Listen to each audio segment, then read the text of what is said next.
Radio Recyclerie, un espace sonore où vibrent les écologies. Aux côtés de la directrice artistique Marine Benz, les journalistes Philippe Vionduri et Clément Quintard lancent Fracas, le média des combats écologiques. Fracas se veut le porte-voix d'une écologie radicale, profondément attachée à la justice sociale et à l'émancipation. Ce média entend ainsi faire dialoguer les multiples ramifications du mouvement écologiste. Les choses sont en train d'un peu changer chez les gens qui se définissent comme écolos. Il y a de plus en plus en fait de personnes qui se rendent compte qu'importe en fait la tradition philosophique, idéologique à laquelle on se rattache, quand on doit s'opposer aux méga-bassines, on combat tous la même chose en fait. Cet épisode parle de journalisme engagé, de résistance culturelle et d'alliance militante. Bonjour Clément Quintard. Bonjour. Bonjour Marine Benz. Bonjour. Et bonjour Philippe Vionduri. Bonjour. Alors après avoir tous les trois largement contribué au succès du magazine Social Terre, vous lancez une nouvelle aventure éditoriale avec Fracas, le média des combats écologiques. Selon Larousse, le fracas, c'est un bruit violent et soudain de quelque chose qui se brise, éclate, s'effondre. Et donc le Larousse cite comme exemple le fracas des vagues. Quel serait votre exemple de fracas, chacun, chacune ? Moi, je vais peut-être commencer. C'est marrant que le Larousse parle du fracas des vagues, parce que moi, c'est vraiment la première image qui me vient. C'est vraiment des vagues qui se brisent sur une falaise, quoi. Philippe ? Moi, ce serait plus la rumeur d'une foule, genre Révolution des casseroles, par exemple, où tout le monde tape en même temps sur quelque chose. Donc, ouais, c'est plutôt ça, moi, l'image qui me vient avec fracas. J'avoue que j'étais persuadée que Clément aurait une référence beaucoup plus manif. Mais moi, je suis plutôt d'accord avec Philippe. C'est aussi ma première pensée. Bon, on part sur ces multiples fracas du coup. Et quel est votre point de départ pour le lancement de ce magazine ? Est-ce que c'est d'essayer justement de comprendre les fracas du monde, ou c'est plutôt d'essayer de porter des idées pour armer idéologiquement vos lecteurs et lectrices futurs ? Bon, on a utilisé un peu cette image du double fracas. C'est le fracas du monde qui se brise un peu sous nos yeux, enfin des illusions, d'une certaine civilisation finalement qui arrive en bout de course, et en même temps le fracas des gens qui s'assemblent et qui tentent de se mettre en marche ensemble pour proposer autre chose, pour résister, je sais pas jusqu'à quel point on peut tisser cette métaphore, mais en tout cas on voulait pas rester juste sur quelque chose qui se brise, parce que c'est quand même quelque chose d'assez assez triste. Mais voilà, la rumeur qui enfle aussi des gens qui veulent agir, et c'est pour ça d'ailleurs qu'on a pris comme slogan les combats écologiques, parce que c'est quelque chose quand même de collectif, et c'est quelque chose d'offensif, mais c'est pas forcément quelque chose de dangereux, c'est aussi quelque chose de positif. Je pense que directement Marine. Aussi ça évoque quelque chose d'assez radical. C'est pas mignon. Oui. Du coup, sur l'aspect identité graphique, quel est le rôle selon toi de l'image, de l'art, de la création pour porter les pensées et les luttes écolo ? Je pense que le rôle avant tout, c'est de rendre ça accessible et de donner envie aussi. Je pense qu'il y a aussi beaucoup de médias, surtout sur l'écologie, qui peuvent avoir un aspect un peu vieillot, et je ne veux pas me faire d'ennemis. Et je pense que ça peut aussi, par certains sujets, pouvoir faire peur. Mmh. Mon envie, c'est quand même avant tout de rendre ça accessible et parfois aussi drôle, même si les sujets peuvent l'être un peu moins. Une des ambitions du média, c'est de créer un magazine et aussi en parallèle des contenus numériques. Magazine papier. Mmh. Pourquoi vouloir miser sur le papier aujourd'hui alors qu'on sait que la presse écrite a un peu de plomb dans l'aile ? Quelle est l'importance de l'objet papier pour toi, pour vous ? Je dirais que le papier, pour moi, c'est vraiment sur le temps long. Enfin, c'est quelque chose qu'on prend le temps de lire. Mmh. Nous, on aimerait vraiment faire des objets que les gens gardent, des objets qui sont beaux et des objets qui durent. La vidéo, ça peut nous amener à un autre public. C'est très accessible, c'est plus immédiat, mais c'est aussi beaucoup plus court. Mmh. Et c'est pas du tout, je pense, autant en profondeur. Philippe ? J'enchaîne. Je suis d'accord avec ce que dit Marine. Enfin, ça part quand même de quelque chose de très simple, c'est qu'on aime ça en fait. On aime le papier. Marine, elle vient du papier. Nous, on vient plus ou moins ces dernières années en tout cas du papier. Et toi, Clément, encore plus longtemps que moi. Donc voilà, déjà, c'est qu'on aime ça. On aime ce rapport-là, cette matière, de pas être toujours pris dans les flux, etc. Donc ça, c'est cool. Puis après, c'est un socle économique. Enfin, on a quand même vu dans notre expérience passée que ça permet de créer des abonnements. Les gens, ils ont quelque chose dans les mains. Ça pousse les gens à s'engager avec nous. Mmh. Ça fait aussi qu'on a des numéros. Et du coup, un numéro, à chaque fois, on prend une position. Donc on se mouille en tant que journaliste. On doit dire, on va faire un édito et on va trancher un peu dans l'art, quoi. Donc c'est dangereux toujours de faire ça en tant que journaliste, de dire... Bon, on a pris un choix de dossier, peut-être qu'il va plaire, peut-être qu'il va pas plaire. On va faire un édito, peut-être qu'on va se planter dans l'édito, sur l'analyse de la situation politique du moment, par exemple. Et je trouve que cette prise de risque avec les numéros à chaque fois, elle est hyper, elle est intéressante, puis elle est un peu courageuse. Enfin, c'est pas pour dire que les autres sont pas courageux, mais on aime un peu, je pense, Clément et moi, en tout cas, quand on se penche sur un édito et sur un choix de numéro, prendre des risques, quoi. Il y a un peu une adrénaline du numéro, quoi. On peut parler de votre manifeste pour revenir sur les points de départ forts de la création du média. Vous écrivez, il y a eu pour vous un avant et un après Sainte-Soline, et que cet événement vous a amené à vous poser une question notamment, c'est à quoi ressemblerait un média utile au combat écolo ? Je vous laisse du coup y répondre. Peut-être nous dire comment un média, selon vous, peut accompagner, porter les luttes écologiques.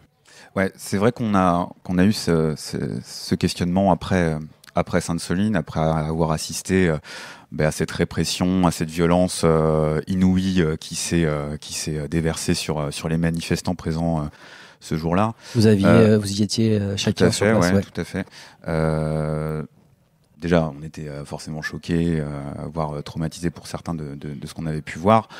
Et ensuite, on s'est dit, mais là, il se passe quelque chose, quoi. Il se passe quelque chose dans le camp de l'écologie. En fait, tout le monde est devenu, je dirais pas du jour au lendemain, parce que c'est quand même un mouvement de fond, mais lucide sur le fait que pas grand-chose allait changer avec des manières, on va dire, conventionnelles, on va dire consensuelles, par le jeu démocratique ou ce genre de choses, et que pour faire un petit peu avancer la cause écologique, il s'agissait d'utiliser un peu, j'ai envie de dire, le répertoire, l'arsenal dont disposent en principe les citoyens dans une démocratie, que ce soit la manifestation, la grève, la désobéissance civile, pour en fait faire avancer la cause écolo. Ça, c'était pour un petit peu le camp écologique en général, et nous en particulier, en tant que journaliste, on s'est effectivement posé cette question-là, mais comment est-ce qu'on fait pour accompagner ce mouvement-là ?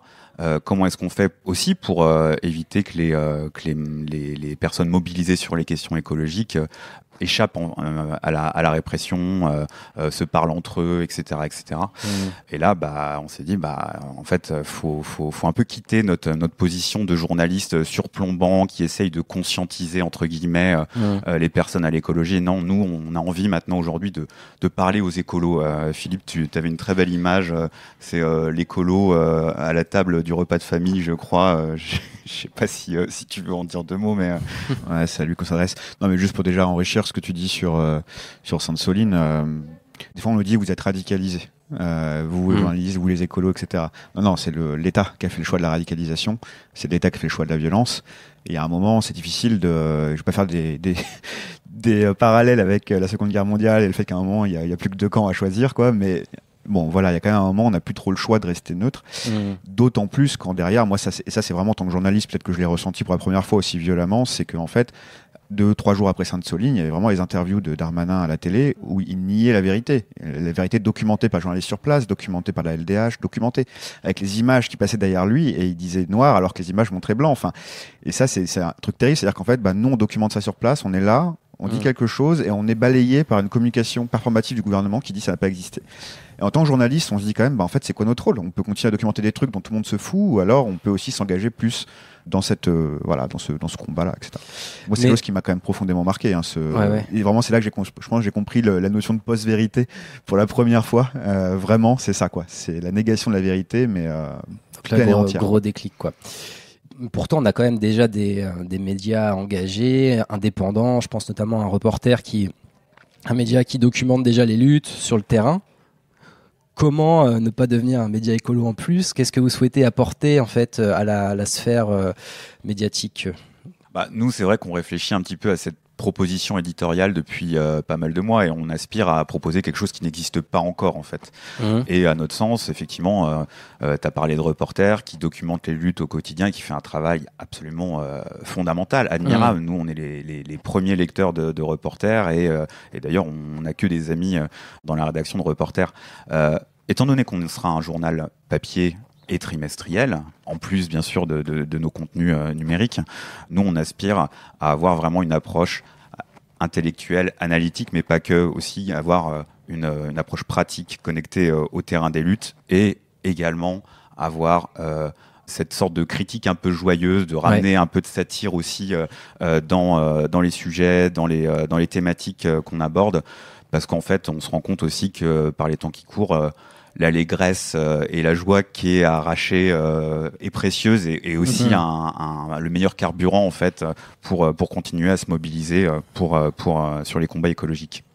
Sur Reporter, encore une fois, t'as raison, hein, ils font un super boulot, on est les premiers lecteurs Reporter. Après, eux, leur force. C'est pas des concurrents pour vous, c'est plus des non, partenaires. Parce que, en fait, déjà sur support, c'est pas le cas. Ils font pas de papier, ils font pas vraiment de vidéo, pas beaucoup en tout cas aujourd'hui. Et surtout, eux, là, leur force, leur puissance, elle est sur produire l'information et suivre les luttes. C'est vraiment, je pense, là où ils sont vraiment. Voilà. Nous, on n'a pas du tout vocation à aller là-dessus. Déjà, je pense que c'est pas là qu'on est le plus fort. Et puis, ils le font déjà très bien. Pourquoi est-ce qu'on ferait la même chose? Donc, par contre, nous, je pense que ce qu'on a proposé, c'est, au-delà des supports, d'un papier, c'est aussi de muscler l'esprit critique des gens, d'essayer d'offrir toujours une lecture contextualisée et politique des événements avec une certaine distance qu'offre aussi le trimestriel, par exemple. La vidéo sera un peu différente, mais voilà. De faire vivre les idées, de les lier aux questions très concrètes du terrain aujourd'hui et des dossiers politiques du moment. Je pense que c'est cette mise en perspective et cet esprit critique, etc., ça, c'est là qu'est notre force. Et pour le coup, allier ça plus une ligne d'écologie radicale, dans le champ, il n'y a pas tant de monde qui fait ça. Donc je pense qu'on ne sera pas en doublon et on ne va pas aller chahuter les copains ici ou là. Bienvenue à Fracas. Pour reprendre encore votre manifeste, vous écrivez « Nous défendons un journalisme engagé qui ne se pare pas d'une prétendue objectivité ». Alors quels sont vos liens avec les milieux écolos et les milieux militants ? Et comment garder une posture journalistique quand même, parce qu'il peut y avoir aussi des biais à être dans une porosité trop prononcée avec certains milieux militants. Voilà, comment garder vraiment cette posture journalistique et amener un regard vaste, un esprit critique sans les biais du militant. C'est une question qui est un peu compliqué quand même et qui ramène à toute la question effectivement de la neutralité, du rôle en tant que journaliste. Moi je pense que en tout cas en tant que média utile au combat écologique, notre rôle en tant que journaliste, c'est de ne pas faire ce que je vais appeler comme des papiers de confirmation en fait. On n'est pas là pour confirmer ce que pense déjà par ailleurs le lecteur, mais aussi parfois de temps en temps le bousculer, le démystifier et lui proposer des grilles d'analyse qu'il ne connaissait peut-être pas forcément et auxquels ils pourraient être sensibles ou qui pourront même amplifier un petit peu ses connaissances d'un sujet, changer ses vues en fait sur tel ou tel combat, etc., etc. Pour moi, c'est un petit peu ça, le rôle qu'on se donne. Et bien sûr, l'honnêteté intellectuelle nous implique quand on commence à parler aux écolos de parler un petit peu à toutes les sensibilités de l'écologie et parce que c'est ça en fait qui fait la force, la richesse du camp de l'écologie, c'est vraiment qu'il y a énormément de ramifications dans énormément de corpus de pensée, de traditions intellectuelles. Et là-dessus, c'est notre rôle en fait, c'est de délivrer un petit peu à peu près tout ce qui se pense de stimulant et de radical dans ce champ-là. Donc Fracas, en gros, vous lancez votre campagne de financement en avril et votre premier numéro septembre, a priori, pour la rentrée militante, on va dire. Et vous choisissez aussi un modèle d'auto-organisation, on pourrait dire, appelé la SCOP, donc Société Coopérative de Production. Qu'est-ce que ça va donner concrètement sur votre organisation, tous les trois ? C'est Marine la chef. Moi, je veux bien parler de la campagne et de la sortie du magazine. Pour la SCOP, je laisserai Clément parce que c'est vraiment le Monsieur chef. Scop. Monsieur Scop. Il y a plusieurs chefs, c'est ça ? Ou il n'y a pas de chef du tout ? Il n'y a pas de chef, mais c'est moi, la chef. Oui, alors du coup, notre campagne se lancera en avril. La sortie en librairie se fera dans un second temps, en septembre. Ça va aussi nous permettre, cette campagne, d'ajuster les tirages, l'impression, de savoir si on a besoin de plus de moyens pour pouvoir faire le bimédia de nos rêves. Et je pense que ça va aussi nous permettre de prendre du recul après cette période quand même qui est assez chargée et qui nous demande de chercher des acolytes à droite et à gauche. Plutôt à gauche, non ? Ça dépend. Clément, encore une fois, est plutôt à droite. Oh là là. Comment reprendre la parole après une telle attaque ? Non, oui, sur la SCOP spécifiquement, nous, on avait vraiment envie, avec Fracas, d'édifier le média de nos rêves, en fait. Et ce média, le média de nos rêves, il est forcément sans pub, sans actionnaire, sans patron. Et la coopérative, c'est vraiment un choix assez naturel pour nous parce que c'est un modèle d'organisation qui a été déjà qui a une histoire, à laquelle on est particulièrement sensible, d'auto-organisation et d'autogestion ouvrière, avec parmi la plus emblématique peut-être l'affaire LIP en 73. Et l'idée, c'était vraiment de rompre à notre échelle avec le modèle de l'entreprise capitaliste et le poids écrasant du capital que le capital peut exercer sur les salariés et aussi sur le destin de l'entreprise. Donc voilà, c'est vraiment d'expérimenter à notre petite échelle les idées qu'on défend.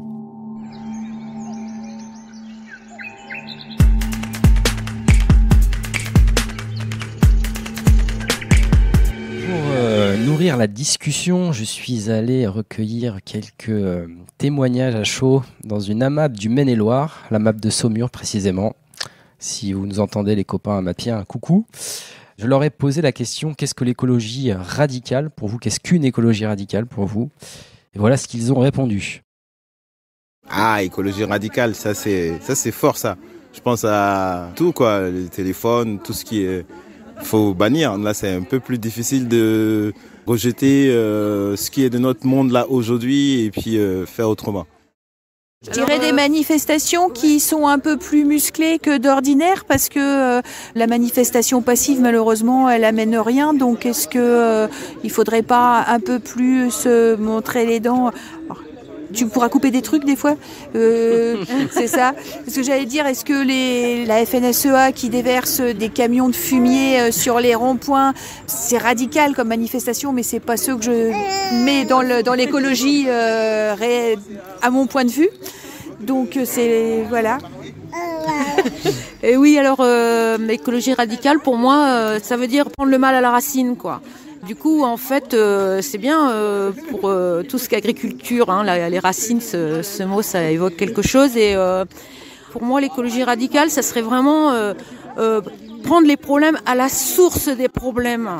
Et non pas faire des actions, certes, de sensibilisation. Ok, non, ça suffit pas, quoi. C'est vraiment identifier vraiment la vraie source du problème. Écologie radicale. Ouais. Je sais pas, c'est pourquoi radical déjà, pour toi.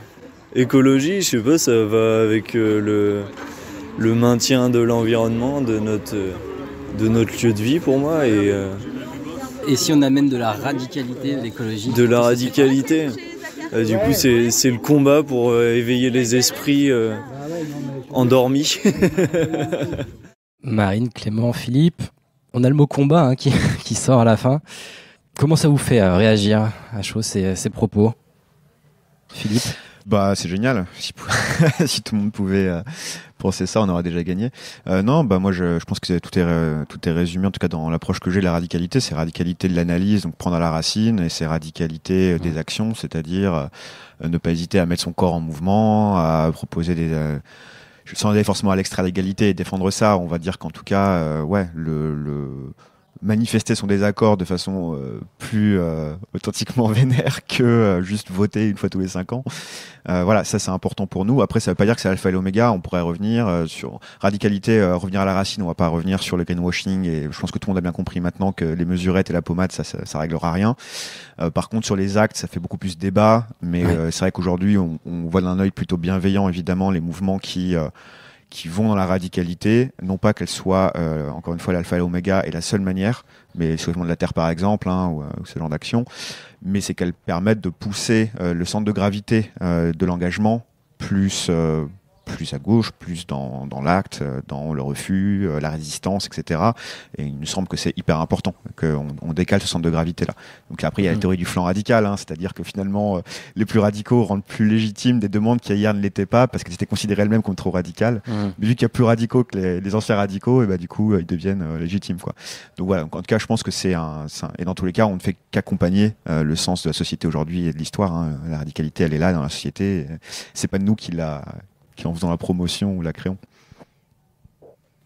Clément, est-ce que tu souhaites réagir aussi sur les propos ? Oui, je suis d'accord bien sûr avec tout ce que vient de dire Philippe.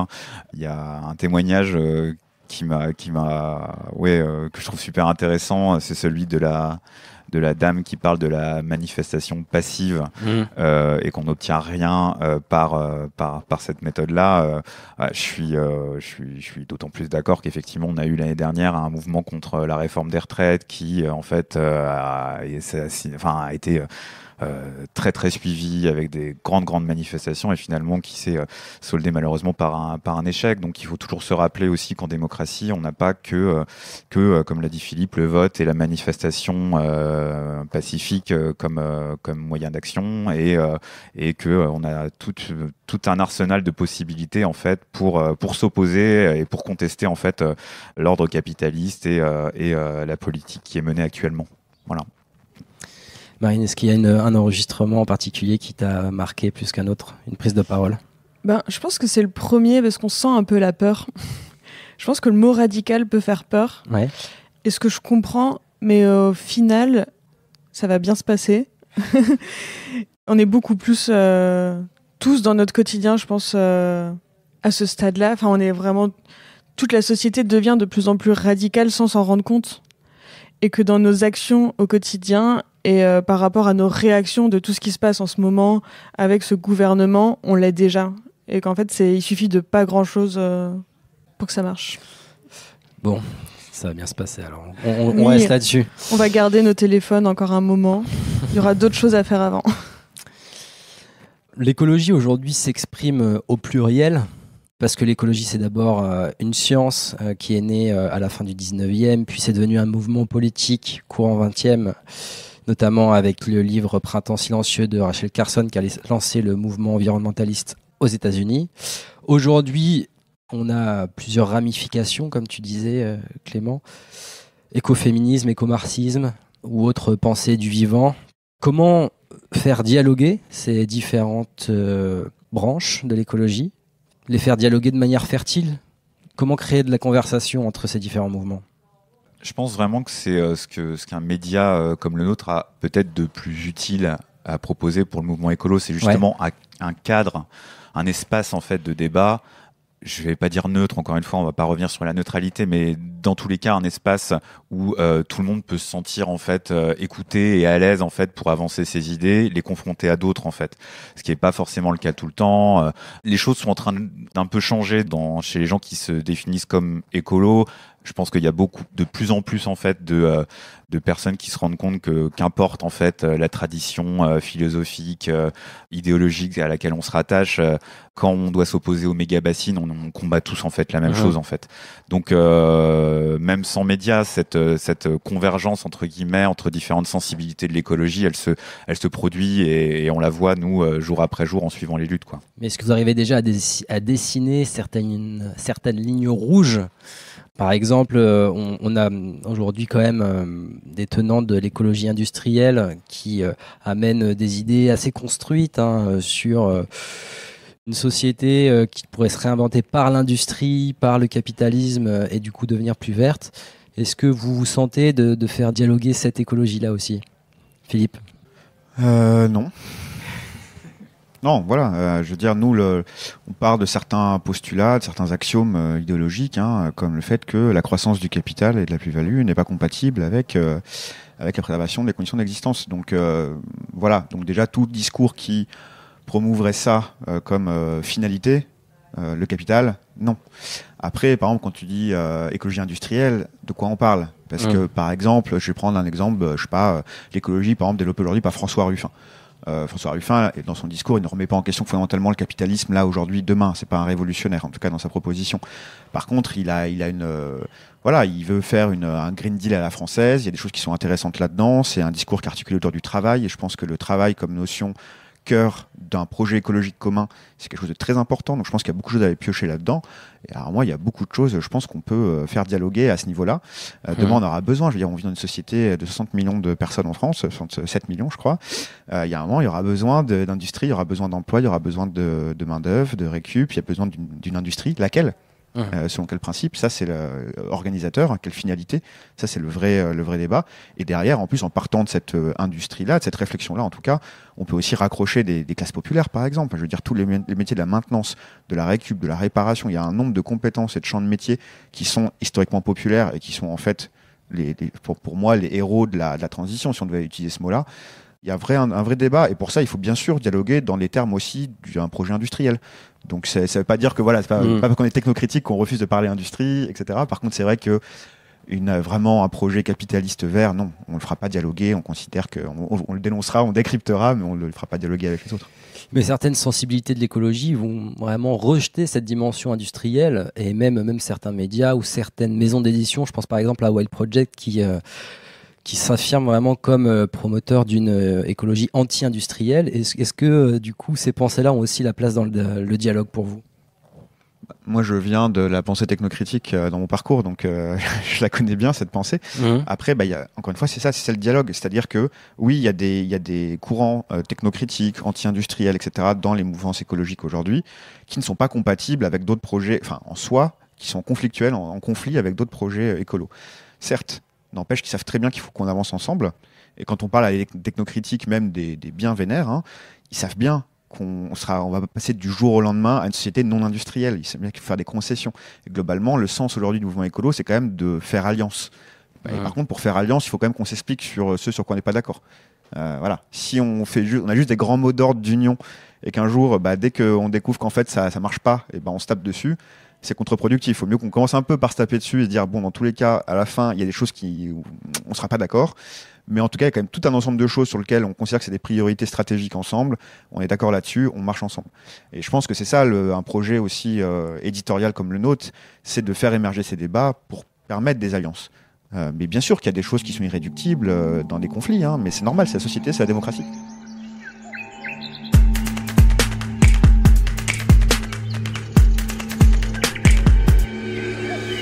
Pour élargir les horizons, est-ce que vous auriez des livres, des auteurs, des autrices à nous proposer, Marine? Moi, je pense qu'en 1, je dirais Françoise Vergès. J'ai vraiment énormément adoré son dernier livre, Décoloniser les musées. Je trouve que c'est un livre qui ouvre les yeux et qui fait vraiment énormément réfléchir. En 2, je pense que Clément et Philippe vont me rouspéter juste après. Mais on est le 8 mars et du coup, je vais dire à Britney Spears, La femme en moi. Ok. C'est écrit avec les pieds. Mais je trouve que c'est une icône et que ce qui lui est arrivé, comment elle a été mise sous silence et à profit d'énormément de gens qui ont pu s'enrichir. En vrai, ce qui s'est passé est incroyable et je pense que c'est un livre qui peut être un peu important dans l'histoire de la pop culture. On est très heureux d'avoir ces préconisations de lecture au féminin parce que c'est vrai que parmi les penseurs de l'écologie, on a beaucoup d'hommes. Clément, Philippe. Oui, malheureusement, je vais avoir que des auteurs hommes. Et morts. Et non, trop pas. Et blancs. Non, pas du tout en plus. Non, oui, pour moi, il y a vraiment un bouquin qui m'a vraiment fasciné et qui a acté d'une certaine façon ma bascule sur les questions écolo. C'est un livre du philosophe André Gortz qui s'appelle Ecologica. Moi, je viens plutôt d'une tradition un peu plus anticapitaliste, socialiste, et c'est un livre qui fait, alors c'est un recueil d'articles, mais qui brosse très bien la liaison irréductible en fait entre une critique du capitalisme et l'écologie et moi il y a eu un avant et un après lecture de ce livre et en ce moment je suis en train de lire un livre d'un auteur qui s'appelle Nello Magalès qui s'appelle Accumuler du béton, tracer des routes, qui va sortir encore une fois aux éditions La Fabrique en avril et qui raconte la production de l'espace capitaliste et pourquoi cet espace est dévasté et qui entend politiser les flux et les dégâts environnementaux. Donc c'est un livre qui est très très prometteur et que je recommande déjà, même si j'ai pas encore fini de le lire. Voilà. Merci à toi, Philippe. Alors, moi, auteur, le cœur, le sang, c'est Bernard Charbonneau, qui a été un auteur assez majeur pour moi. Et je conseillerais Le Feu Vert, un livre sorti à l'édition de l'Échappée il y a quelques années, qui est une republication d'un livre qu'il a écrit en 80, et sous-titre Autocritique du mouvement écologiste. Et je trouve que c'est brillant, mais par ailleurs extrêmement d'actualité, et justement avec le léger décalage qui fait que ça met en perspective beaucoup de nos combats et de nos réflexions aujourd'hui, etc. Vraiment, c'est un livre, je trouve, qui est très utile de relire aujourd'hui, qui est pas très long, et qui est pas inaccessible. C'est pas un livre de théorie, c'est un livre de réflexion. Donc voilà, et un petit bonus, alors rien à voir, je vais conseiller un manga qui est adapté en anime en ce moment, qui s'appelle Frieren.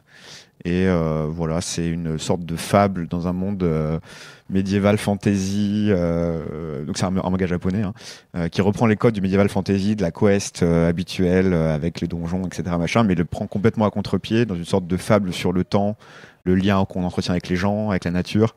Et il y a une poésie et enfin c'est incroyable. C'est très très poétique et je le conseille à tout le monde. Tu peux nous redonner le titre juste? Frieren. Alors Frieren. Ok, c'est noté. Comment vous imaginez le monde dans 20 ans, dans une perspective plutôt heureuse? On ouvre encore les horizons et puis on essaye d'aller chercher de la joie et puis de la lumière. Ouais, c'est difficile. C'est difficile. Mais une retraite anticipée. Ouais, ben moi, enfin, clairement, oui, t'as raison, Marine. Moi, c'est un truc qui me tient vraiment à cœur et la manière dont j'envisage un monde heureux dans 20 ans, c'est vraiment un monde où ce que André Gorz d'ailleurs dont je viens de parler appelait la civilisation du temps libre, c'est un monde où en fait les vies ne sont plus dévolues à l'effort productif et où chacun a les moyens de mener une vie digne et émancipée en dehors du travail. Et ça implique du coup de réduire le temps de travail, tout simplement. Et je pense de ralentir aussi. Et de ralentir. Et pour dans 20 ans, on peut se donner des objectifs quand même atteignables. On fera pas tout en 20 ans, mais celui-là, moi, je pense qu'il est fondamental et surtout que c'est un peu la première marche vers faire pas mal d'autres choses et vers une vraie transformation de la société. Voilà. Marine, tu voulais réagir? Moi, je suis assez d'accord avec Clément. C'est vraiment ralentir et avoir une société qui tourne moins autour du travail. Et franchement, moi, quand je pense à dans 20 ans, je me dis un monde sans canicule parce que c'est vraiment mon pire cauchemar. Ça va être difficile, ça. Philippe? Moi, dans 20 ans, la société heureuse, ce serait une société où tout le monde se dispute tout le temps, mais dans des assemblées populaires. D'accord. Voilà. Moi, j'aimerais vraiment, je pense qu'un des trucs fondamentaux d'une société qui va dans la bonne direction à plein de niveaux, et notamment écologique, c'est des assemblées populaires, c'est du tirage au sort, pas forcément que ça, mais en tout cas des hybridations avec ça. Voilà, des espaces où en fait on décide en commun, où on se dispute et à la fin on fait valoir un avis qui est éclairé par la dispute. Et je pense que on boit une bière bio à la fin, c'est ça?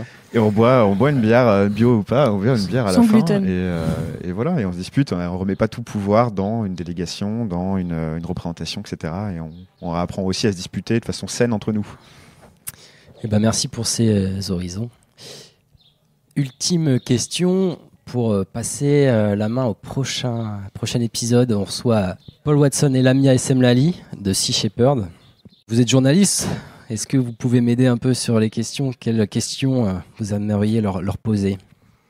Ah bon, on est journaliste chiant, hyper intello. Du coup, on a des questions intello.